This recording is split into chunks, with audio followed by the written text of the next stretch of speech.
everybody. Welcome back to She Ventures Out, the podcast where we celebrate bold moves, brave choices, and that messy middle between moving out of your comfort zone and stepping into the fullness of everything that life has for you. I'm Kiana. I am your host. I'm an executive coach, author, and seasoned navigator of life's many transitions. And today I have an amazing guest with me. So I have known Charity, child, since she was a baby. So those teenage years. So, I am blessed not only to know her, but to know her amazing parents. Who are just salt of the earth people. Shout out to David Harrison, who has navigated so many students through the Ohio State University. And when I saw the wonderful things that Charity was doing with her organization, BeFlawed, I was like, oh, yes, I have to have her on an episode. And she has graciously agreed. So we are going to get into it. But before we do, couple things.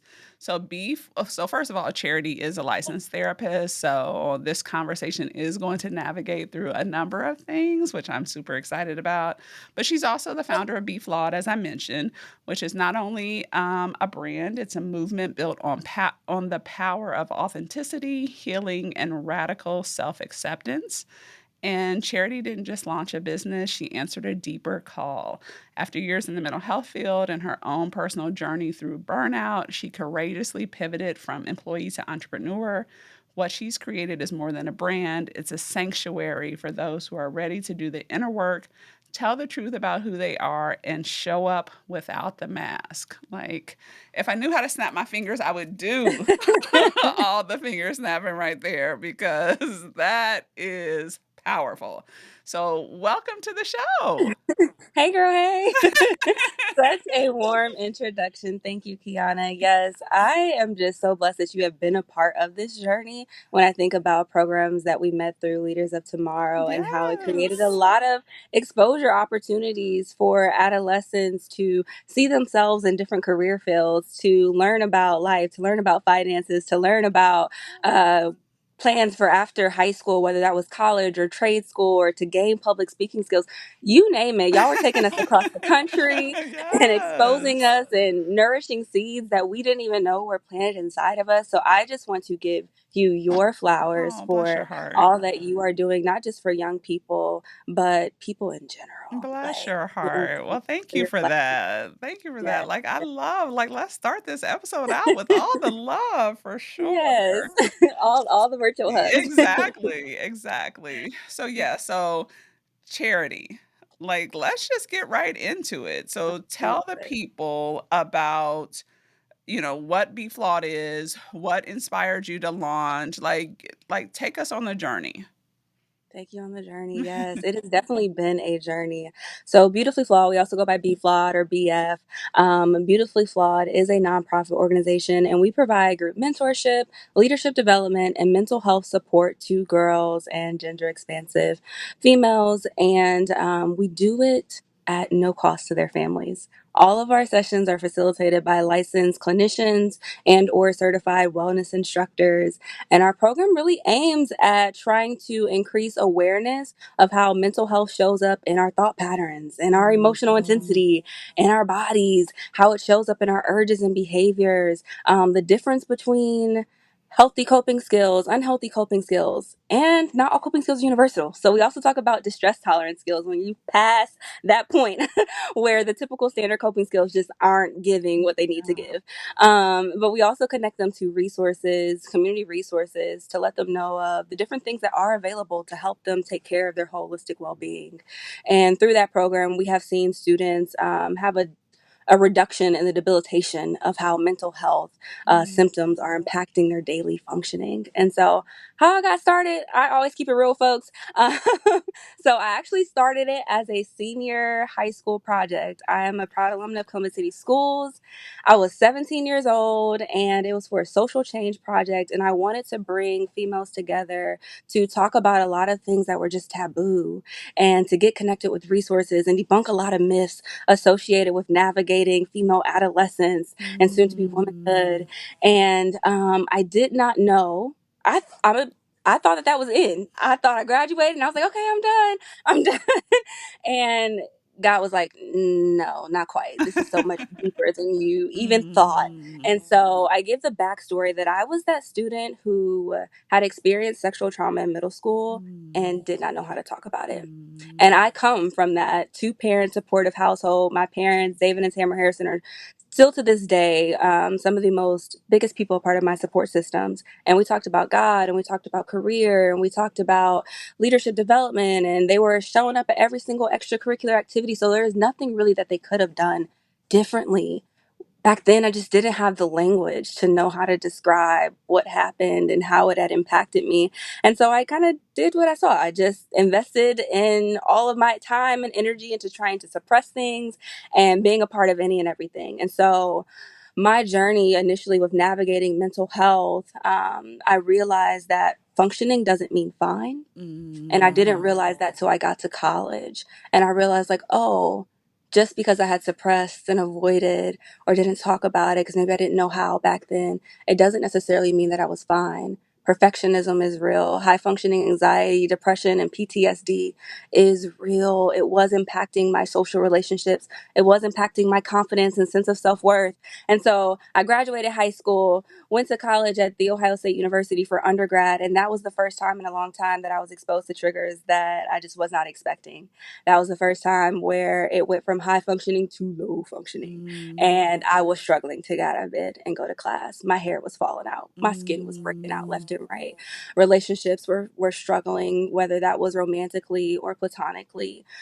Self-esteem, eating disorders, all these things were coming out, and that was the first time where I was like, okay, I'm not used to this version of me, and I was terrified of this version of me. And so, but I was like, I'm not crazy. Even though at that time I didn't know another Black person who had an eating disorder. I didn't know anybody else in my family at that time who had ever been to therapy. I just kind of had this feeling, I'm not crazy though. Like, Yes. and so that was the first time where I took that brave, courageous journey and was like, I need help. I need help. And I went to therapy. I opened up about my story.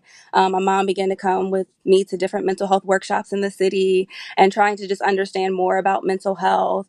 And I went on to be like, okay, I made a covenant with God that I knew I had been called to help people. I didn't know fully on what capacity, but I was like, I don't want to do it how I've done it in the past. I don't want my service into other people to be like a substitute for addressing my own stuff. Oh, that's Like, powerful. yeah, can you show me how to do it well? Yeah. And God had whispered back to me, like, I'm not just concerned about what you do for people. I care about you and I care about your wellness. And that was that pivotal covenant moment that carries me and sustains me to this day. So that whenever I'm giving back and doing things in the community, like, I'm holding myself accountable. My close people to me are holding me accountable that I'm still like addressing my own things and working through my own things, and I'm still prioritizing my own mental health and well being. So from there, I went to therapy, addressed my stuff, worked through things. There's never no I've arrived at healing, but Right, right. like Plant from the white there, I was like, flag, like I'm yes, done. right, like Exactly. I'm Yes. done. But from there, I was like, okay, if it's impacting me like this, how is it really also impacting young people and adults? And that's where I began to really dive deep into studying mental health.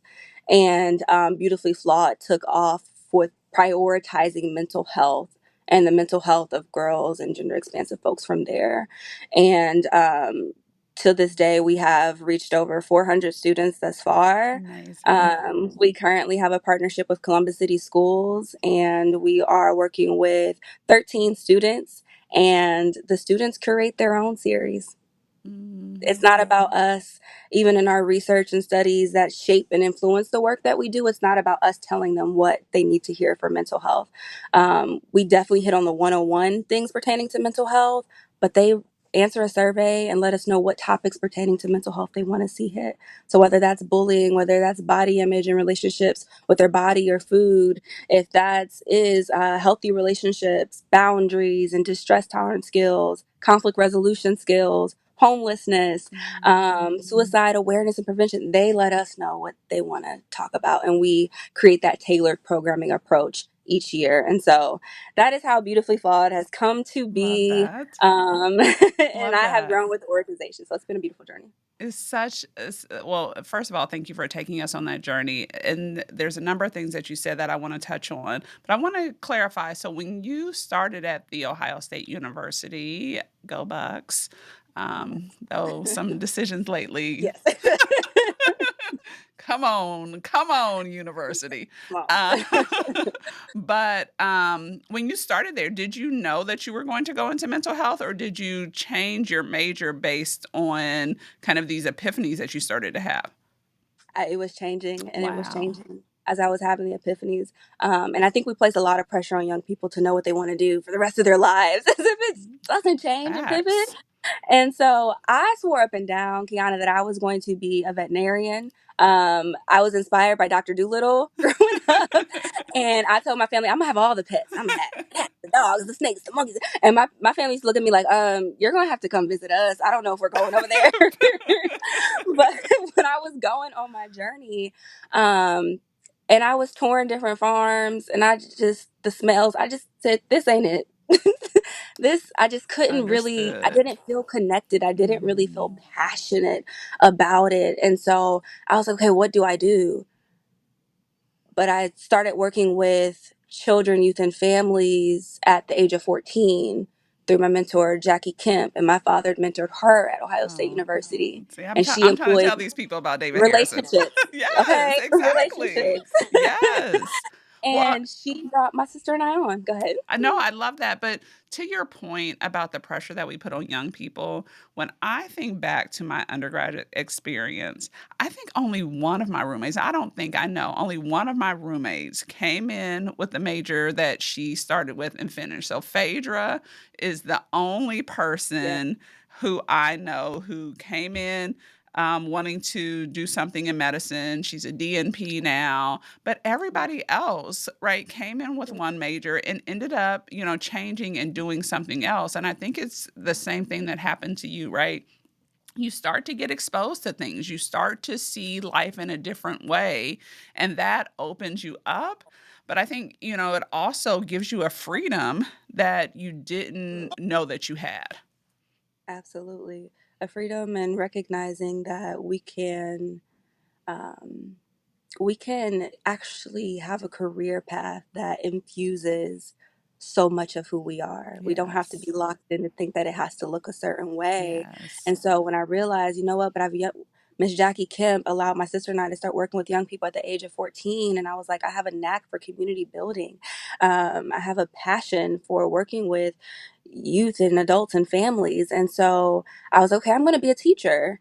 And then I started doing internships for teaching, and I was like, this isn't it either. So I was like, maybe school counselor. But then I was also, like I said, on that path for my own mental health journey. So then it just kept pivoting, and then I was like, therapist. Yes. So it just kept shifting and being open to the shift.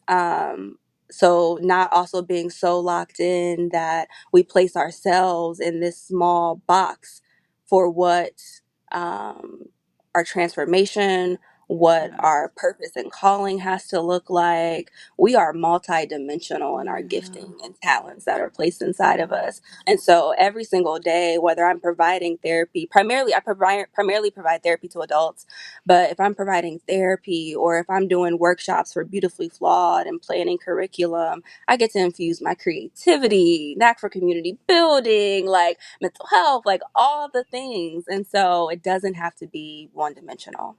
So I want to pull on something else that you said, because there is this permission that you've given yourself, right? This permission to listen to the nudges that are happening around you, this permission to shift, this permission to try things. And if they work out, great. If they don't, right? So where does that come from? Because I don't know that everybody, especially, somebody, at the age where you were doing it, has that type of, kind of feeling that they are permitted to test, right? That they are permitted to not know and they are permitted to change. So where does that come from?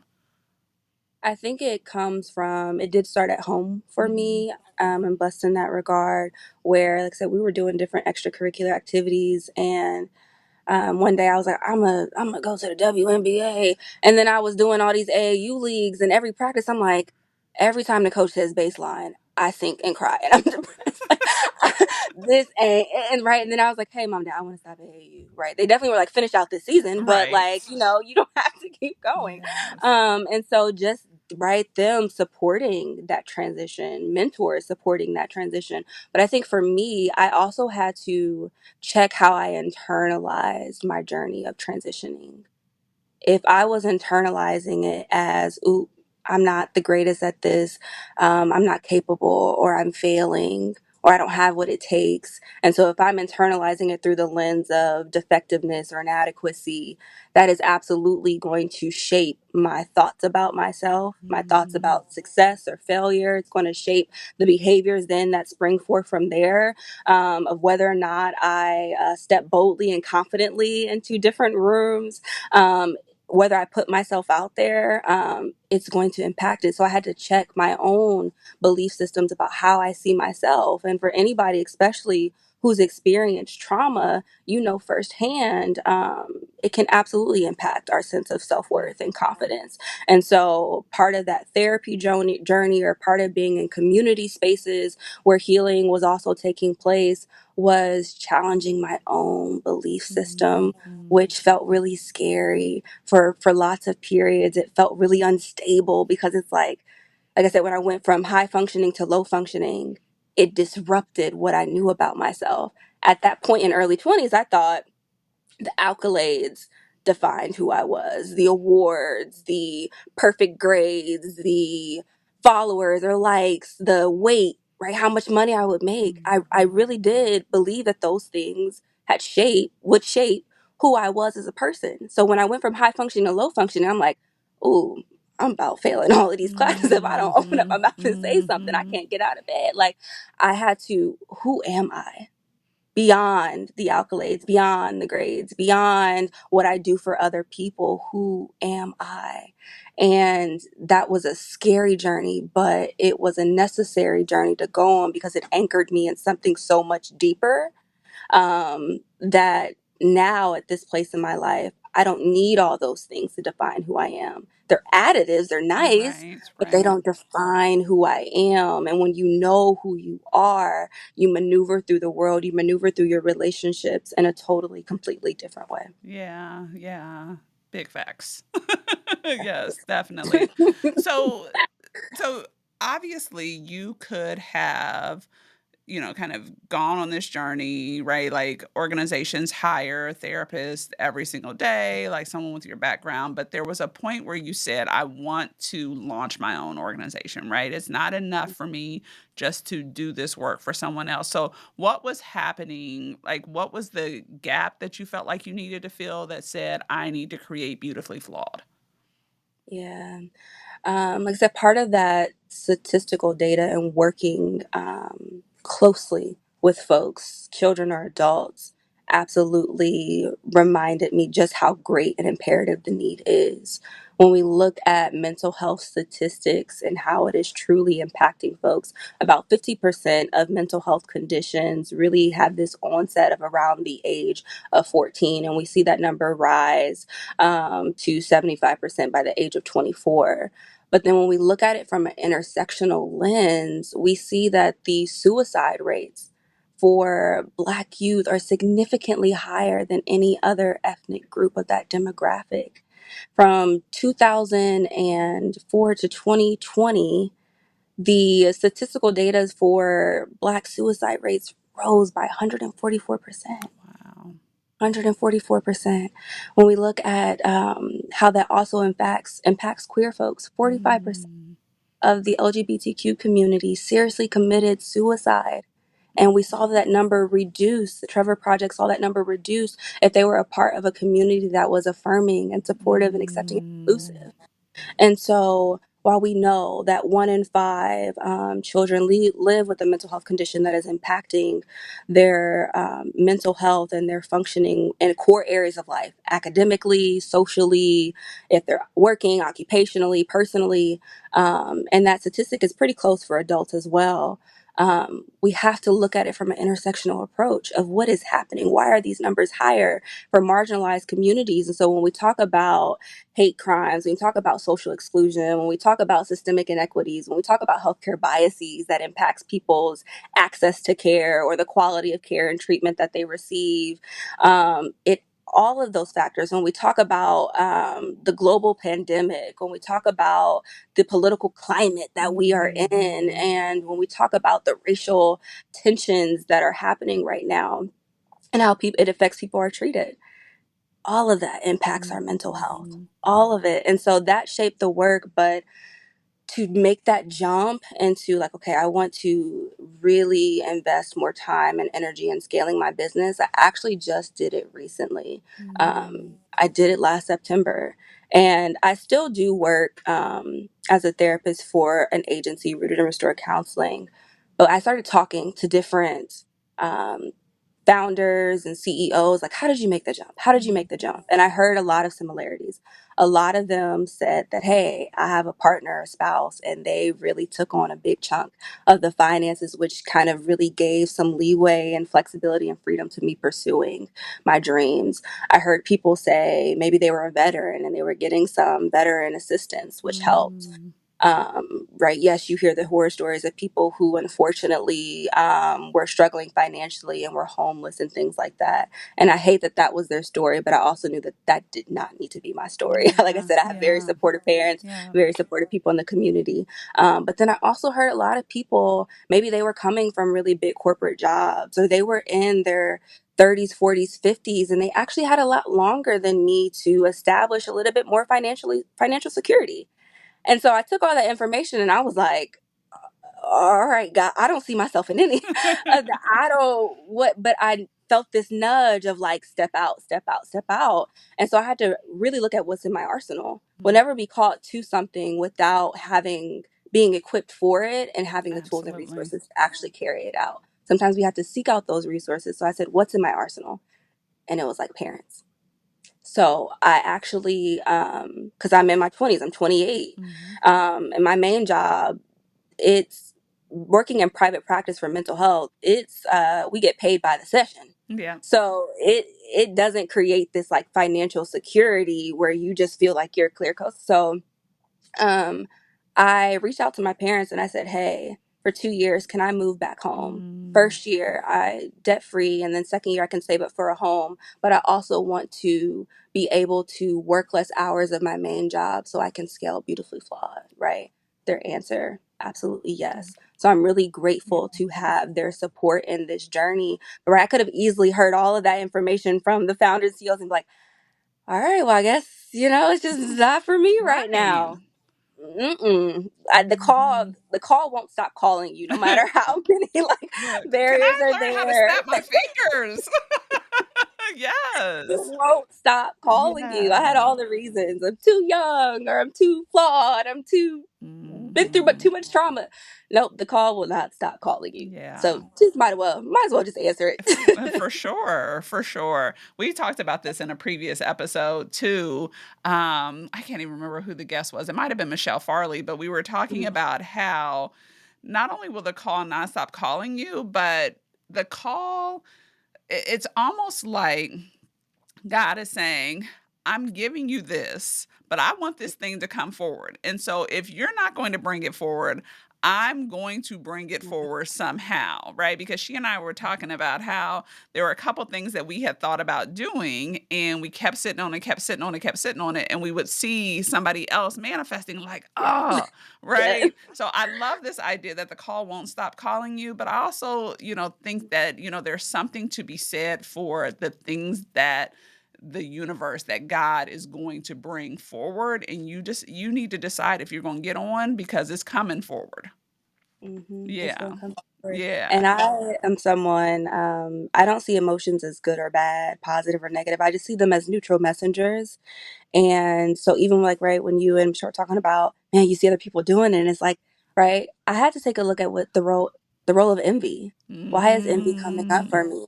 So if I'm on social media and I see people maybe doing particular things, and I'm not talking about from a standpoint of like, oh, it's not real life. I'm just talking about, oh, you see them carrying out, Yes. right, purpose and vision, or if I see people traveling, or if I see people having flexibility for job and family and what that looks like.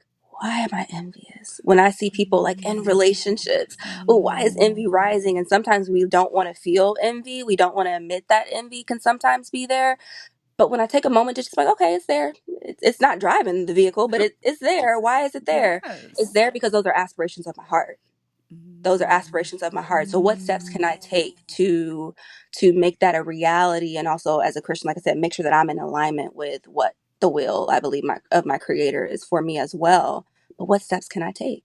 And then what can hold me Yes. accountable to taking those steps? Yeah. Well, and I love that, Charity, because just this notion that, not ascribing value to the feelings, right? And this was an episode. I think Jennifer McKenzie and I were talking about this. Just this notion that we are human, and so emotions are coming up, right? We should name them, right? Like all of those things, but also allowing the feelings to be felt, right? So that we can understand, where they're coming from. I love that idea of, that you're talking about of identifying the feeling and trying to figure out where it's coming from, right? So that you Mhm. can get on the other side of it or figure out like what you need to do in it.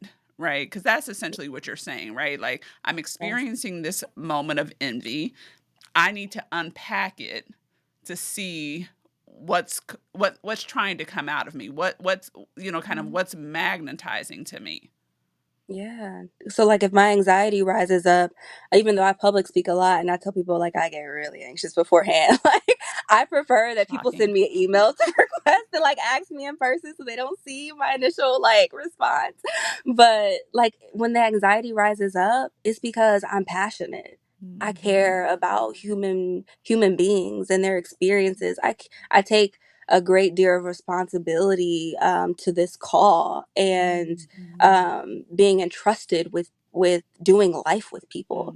I don't Mhm. take that lightly. So sometimes Mhm. anxiety rises up because I care. Yeah. Anxiety rises up because I do believe that there's better things in store in the future. And so sometimes when we're uncertain of what the future holds, right? Or anger sometimes rises up anytime someone or something is not treated as valuable and they are.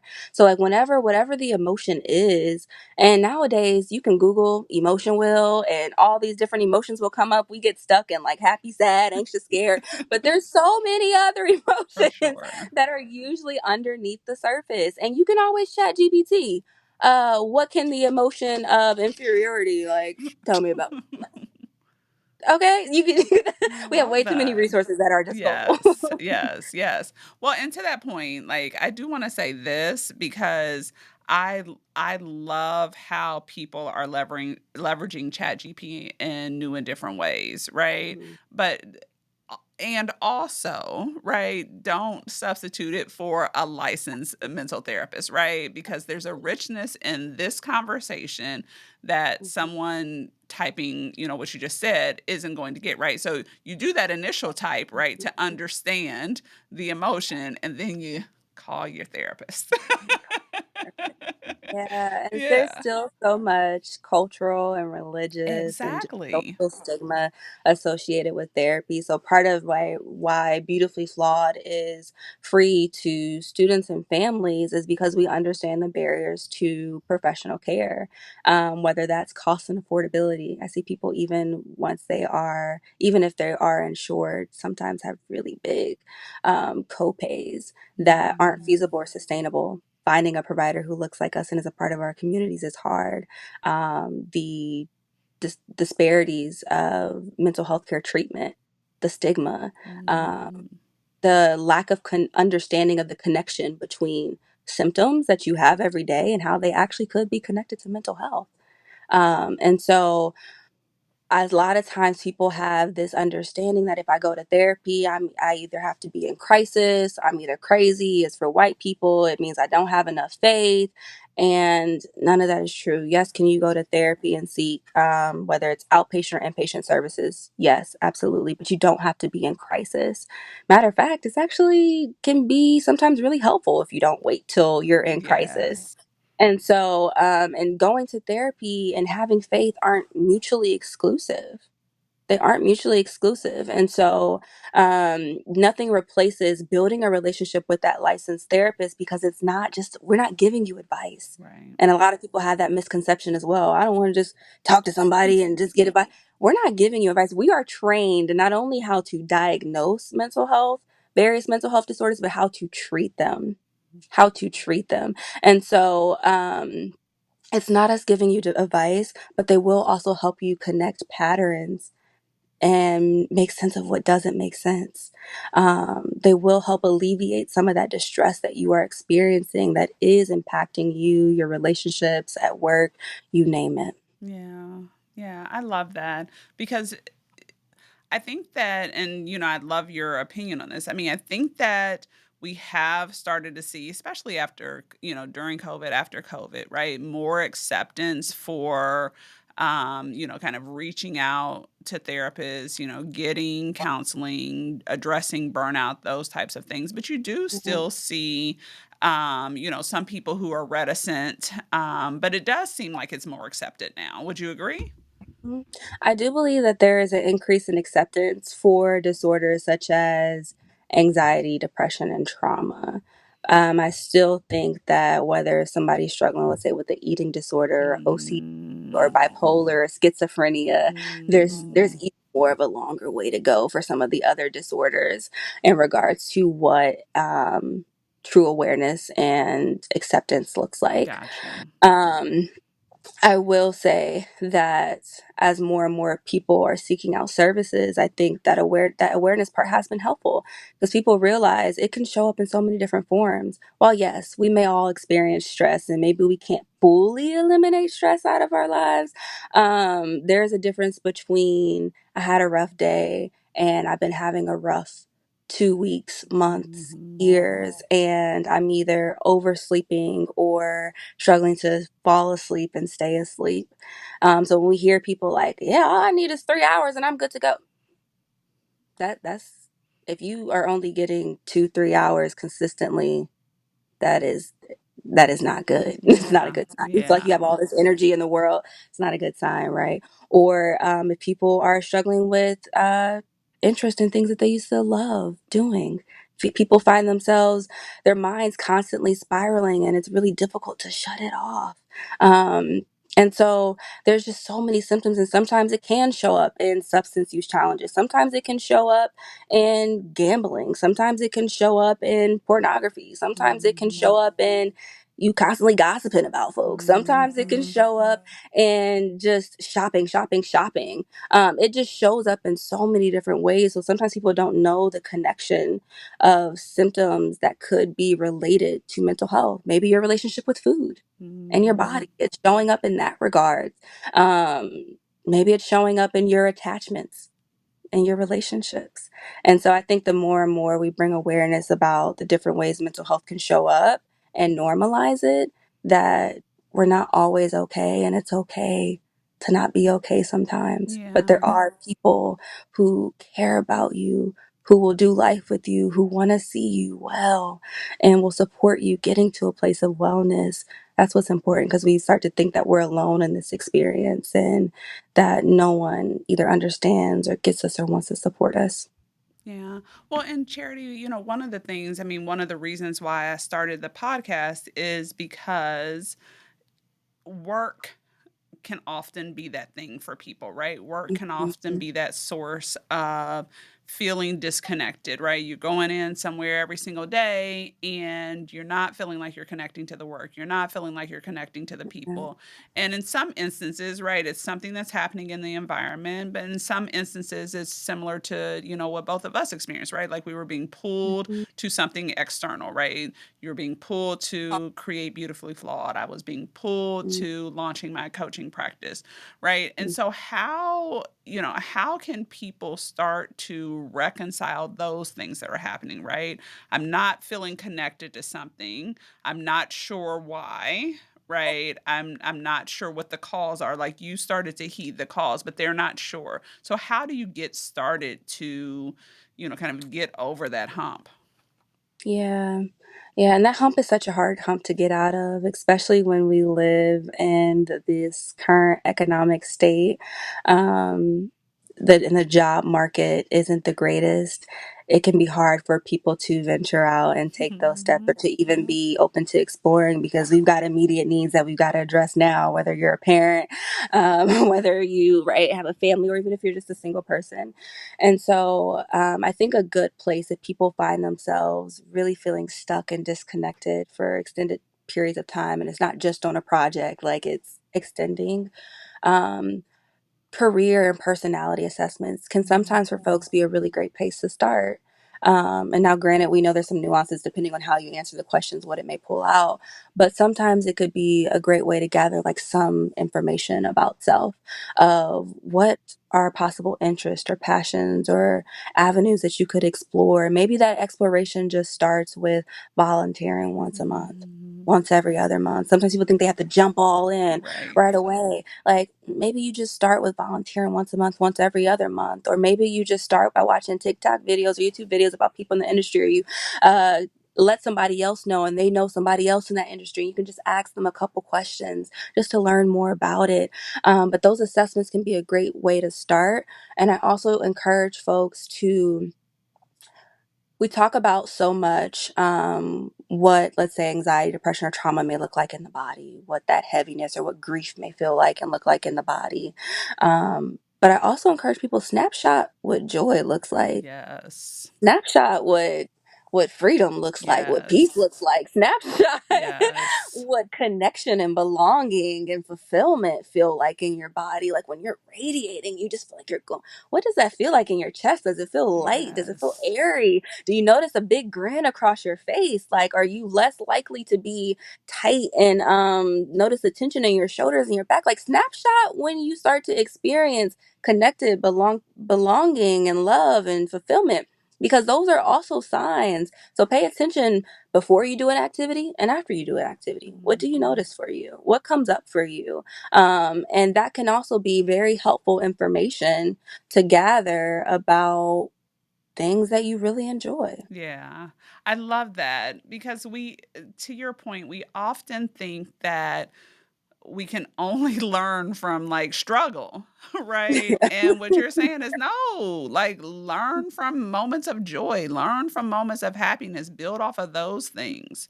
And I think doing more of that. I remember I had a boss one time that has said to me, pay attention to the good managers, right? Mm, Learn from the good managers. Don't just feel like, or don't at all think that you just have to remember the people who did it bad, right? Like yeah, look at the yeah, ones who did it well.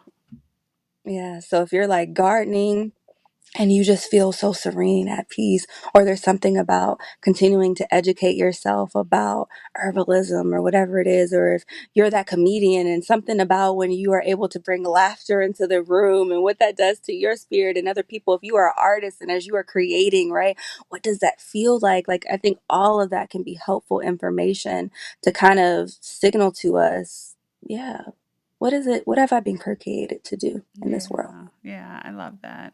When you think about your journey, Charity, like what role has belief in self played in where you are right now?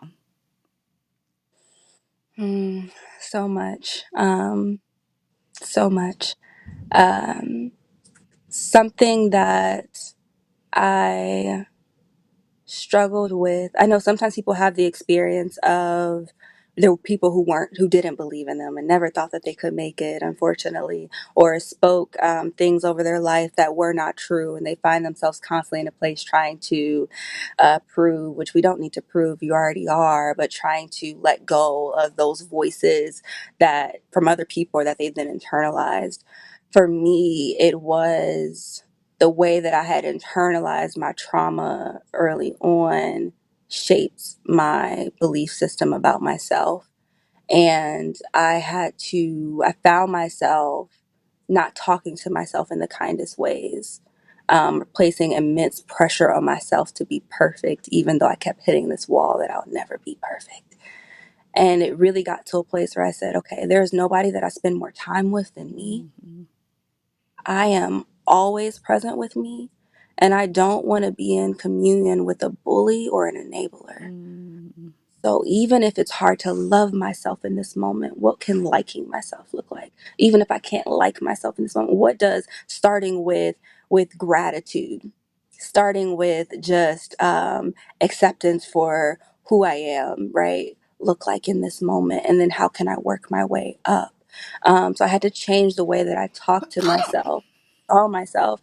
But I also had to recognize that for me, I was blessed that different people have been brought into my life that were mirrors in a good way. Mirrors of who I could become, what I could do, who did speak life. And my challenge was believing what they Mm-hmm. were saying, knowing that what they were saying was the truth. And that pivotal moment was for me was when you do start like winning awards, or when you do start like talking on different stages and you realize, oh, I thought that when that happened, that would be that pivoting point where I knew I was that girl, but it really wasn't. It really wasn't. I still, after that talk, tore apart what I said and what I should have said differently, and I just tore apart instead of looking like, no, you did that, girl. Like, and so I realized, like, oh, that doesn't. That's not going to be the defining factor of whether or not I am amazing. It starts with me. Yeah. It really does start with me. And so I think that it's a daily journey for me actually to really check what belief system am I operating out of in this moment. Because I think no matter how much healing work you've done, sometimes them old beliefs, they just be creeping back up. They be trying to, Yes. like pop back Mm-hmm. around the corner. Mm-hmm. And like, I have to check, what belief system am I operating out of in this moment? Is it that I can do hard things? Is it that if I make mistakes, I can still learn and grow? And as long as I have breath in my body, I can course correct? Is it that I am capable, that I am equipped? What belief system am I operating out of? Because sometimes we think we can talk ourselves out of it, but it really starts with the belief. It starts with the belief, because then that will shape your thoughts, which will then also shape like your behaviors and your actions. So I had to Yeah. change that. Well, and what I love about this is just the intentionality, right? Just the notion that every single moment, right, you are reminding yourself that you have to do the work, right? You have Yeah. to do the work to push yourself to believe, right, that it's more than, because I'm big on affirmations, right? Hmm. But it's more than just the affirmation, right? Like I can say the thing all day long, but I have to believe the thing that I'm saying. And I think that's the thing that you're ingraining in us right now, right? Is say the thing, but make sure that the thing that you're saying you actually believe, and then be intentional about doing that. Yeah, yeah. Because even now, as a therapist, I work with folks. So sometimes, even like adults, that we may not always realize how some of those earlier experiences still do impact us. So, right when folks really get down to it, they're like, "Oh no, I'm over.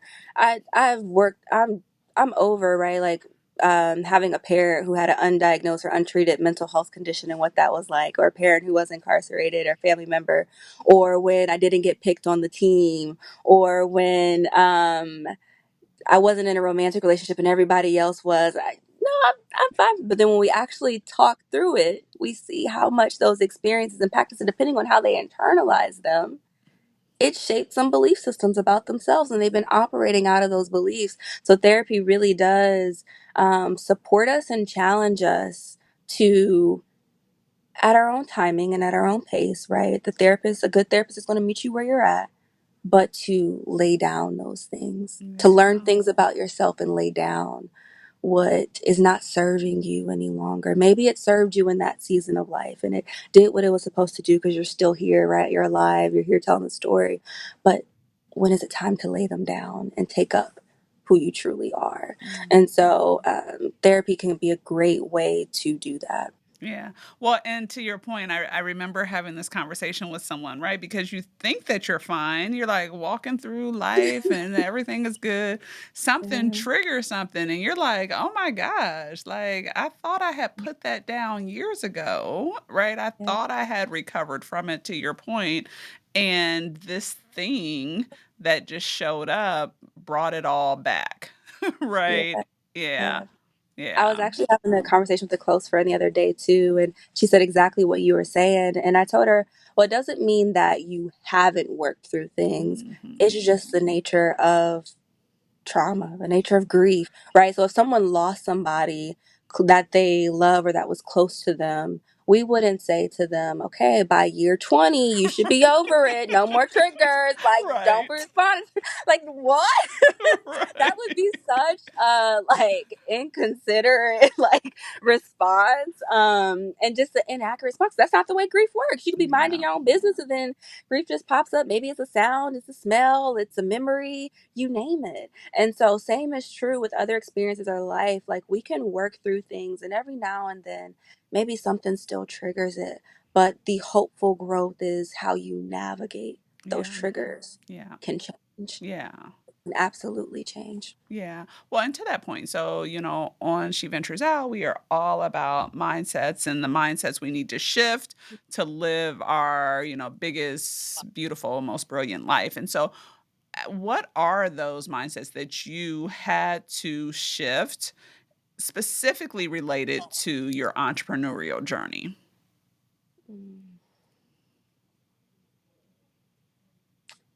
I think the biggest one is that I was the right woman for the call. Mm, Yeah.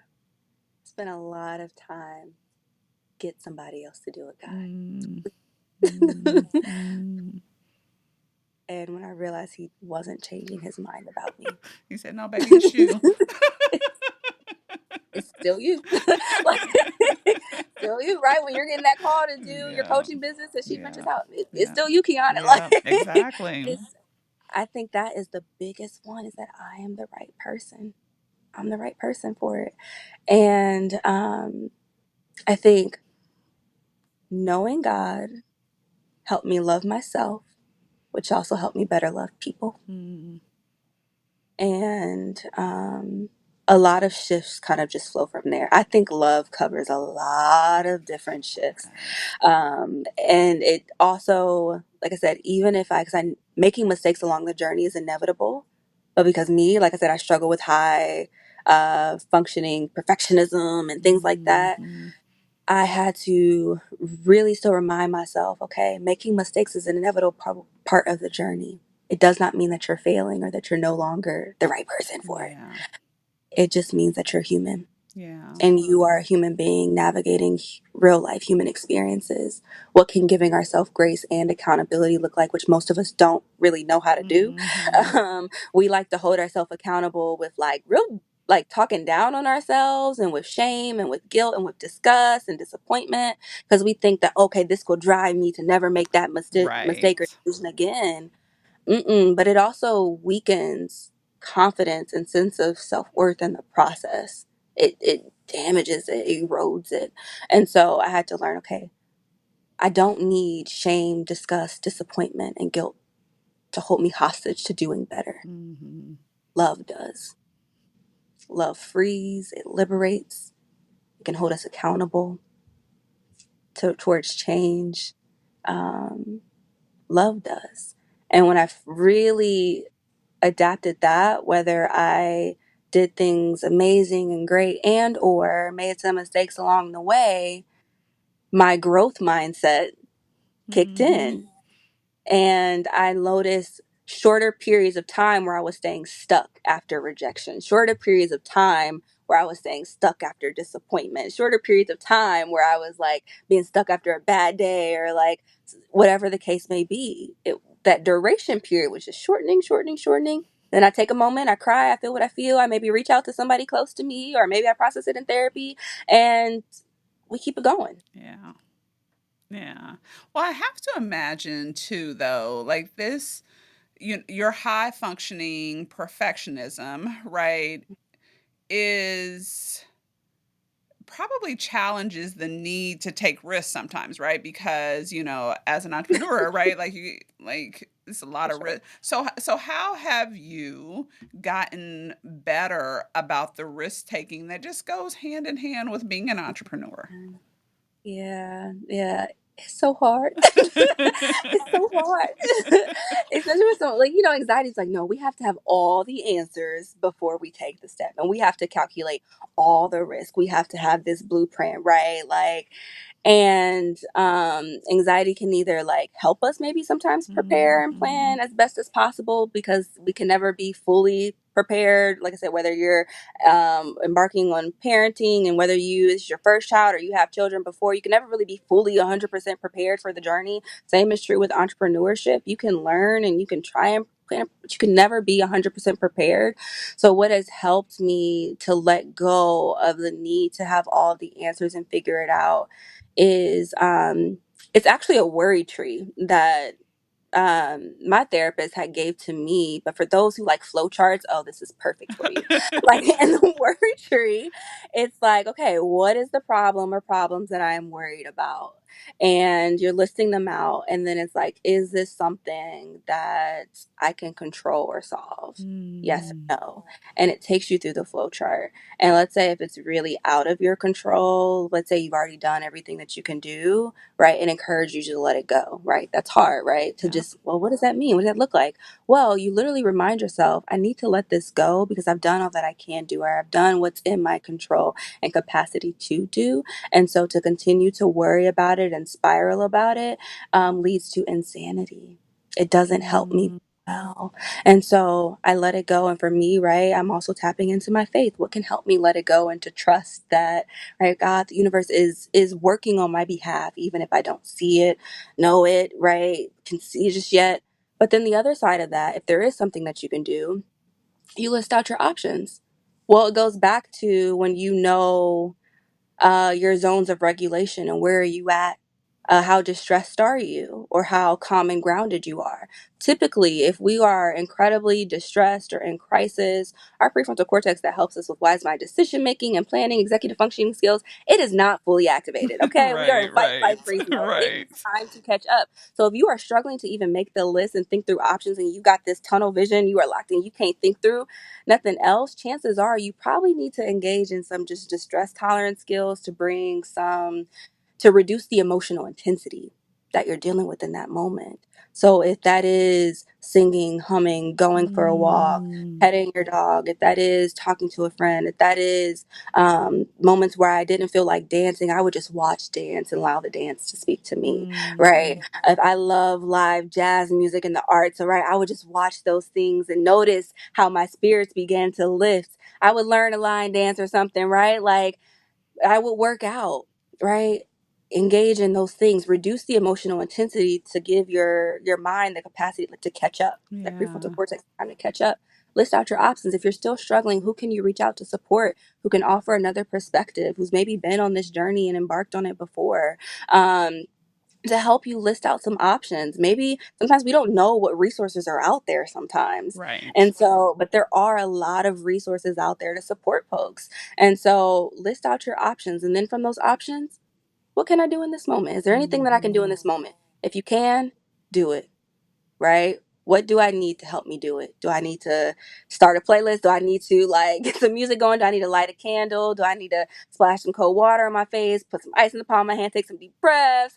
Do I need to hop on FaceTime with a friend, right? Like, and maybe she's cleaning her kitchen and I'm doing my laundry. Like, what do I need to just get started? Or we're co-working together. Like, do it. If you can't do it in this moment, let's say it's like 2, 3 a.m., you need to go to bed. So map out when you're going to do it. All right, at 10 a.m. tomorrow, I'm going to send this email. Mhm. And then tomorrow, 10 a.m., whether you've already written the email and it's scheduled to send out or you need to write it 10 a.m., send the email. Yeah. Do it. Hold yourself accountable to doing it. Um, and that flow chart was really helpful for me navigating what I can control and can't control and how to take the steps that I can and how to really like start to let go what I can't because it just drives insanity. Yeah, yeah. I love that. I've never heard of the worry tree, and so, I like, girl. yeah, yes, like, I love that. So, 2 more questions before I get you out of here. So, 1, Okay. have you had that moment where you kind of look around at all that you've created, like, where and said, "You know what? Like, this is my life. Like, I am, like, pat myself on the back, like, I did this." Yeah. I had to just lately Mhm. because so Beautifully Flawed just got an incredibly grateful grant from Franklin County Board of Commissioners to support Congratulations. our mental health initiatives. Thank you. And I think as an entrepreneur, you still are looking at how much money I still have to raise. And Mhm. so, right, I was like, oh, whew, oh my God, right, took a moment to cry. But then I was immediately like, all right, what's next? And I noticed that I did that, which again is a sign of growth when you can start catching yourself in lifetime. Yes. And I said, we need to pause Mhm. this because like I said, I had made that transition in September of I'm going to work less hours of my main job to devote to Beautifully Flawed. And so thus far we've already won or earned like 3 or 4 really big grants. And I had to be like, we are doing it, sis. Like to like and I had to pause and just like sit in that and allow myself to cry and be grateful because we can just start bypassing that or every life that I touch I realize like somebody would tell me, oh my gosh, like thank you, like you saved my life as my therapist, you really helped me get through this dark place. And I was like, oh my gosh, like it was my pleasure doing life with you, right? But or somebody would be like in the program like, hey, like no, if it wasn't for this program I don't know if I would have graduated high school because you provided the space to help me take care of my mental health, which then also helped me academically. And it's like, Yeah. oh, all right. But then once again, but I needed to sit with those stories. Yes. Like every life that we touch is valuable. Sometimes people think, oh, if I speak in the multitudes, a crowd of 500,000. If you are in a workshop with one person, you better show up and show out in that workshop with one Yes. person because Yes. that one life is valuable and you don't even know what it took for them to show up. You don't even know what it took for them to show up. And so when I started seeing every life as valuable because it is, that was also a game changer too of like, Mhm. no, like you live and answer promises and prayers, like, but you are really doing great work. And I need you to know and believe that. Yeah, yeah, that's beautiful. So, before we get you out of here, how can people connect with Beautifully Flawed? How can they connect with you if they, want services, if they want to support? What's the path? Yes. So, Beautifully Flawed, our website is www.beflawed.org. And on our website, you can learn more about what we do. You'll see our impact. You'll see ways that you can get involved with the organization. You will also see the students in our program have a leadership development project and they create a t-shirt line. And so last year's cohort created 3 apparel items, the Rose Through It All shirt, which has been the top seller, the Beautiful in Every Season, and then they revamped the meaning of flawed. And so it has an affirming acronym to it. And so you'll see those shirts and the proceeds from those shirts and apparels, like they go directly towards helping provide free mental health support to our students. And so that is a Awesome. great way where people can also support. They did a video with it as well, but through the website, on social media, Beautifully Flawed on Facebook and on Instagram, BeautifuFlawed.org. And so um, we appreciate our village of supporters because we could not do this work without community. And so any way that you can get involved, whether it's facilitating a workshop, whether it's helping actually run programming, whether it's helping with back end admin things, we appreciate it. Awesome. Awesome. Well, Charity, thank you so much for joining us Thank today. you. This has been amazing. So Uh, many jewels I dropped. appreciate Yes, so many jewels dropped. So, as always, listeners, thank you for joining us. We appreciate you. You can continue to follow us on Instagram, LinkedIn, and then listen to the episode on YouTube, Apple Podcasts, Spotify, or wherever you listen to podcasts. And as always, keep venturing out. See you next time.